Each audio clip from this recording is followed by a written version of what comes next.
اصلا چند تا راهنمایی شما رفدیم رشد مسیحی بسی.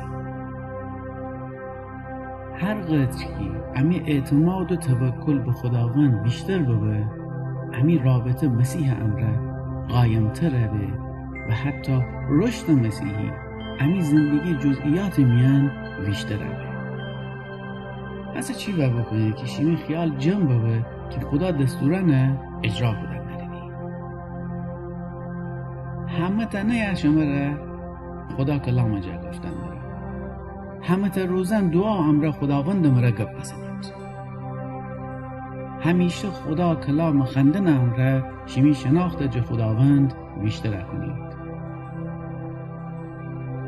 هر کاری که خیلی شروع بکنید خداوند توکل بکنید و اون جا اطاعت بکنید.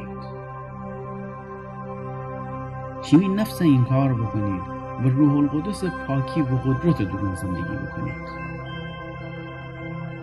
عیسی مسیح دیگران نشان بدید چطور بسی شیمی خورمکاران و راست و درست ببزین امره خودتان مسیح منستن چه کنید. شیمی خاکوران و برارد مسیحی محبت بکنید اوشن امره هم کلام ببید و مشارکت بدارید. اگر هنوز عضو کلیسای نوستیدی اولی قدم اوسنید. بیشید تا کلیسا بیافید. اگر جای زندگی کنیدی که کلیسا به صورت ساختمانی یا کلیسای خانگی شیمی نزدیکی نه بویا بشید.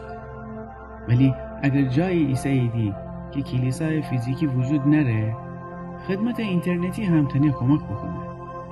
پس نزدیکترین کلیسا یا هر کلیسای اینترنتی که خدا کلام اویا به درستی موعظه به بیشید و به طور منظم بقیه خاخور براران ایماندار هم را مشارکت بدهید و هم کلام ببید.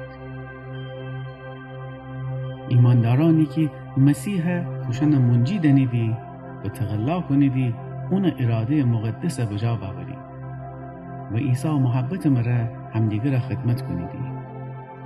شمی حواس بمانه هر تعلیمی که کلیسا درون یاد گیریدی و خدا کلام هم را مقایسه بکنید تا بدانید تعلیم درستی ایسه یا نه. خدا شما را برکت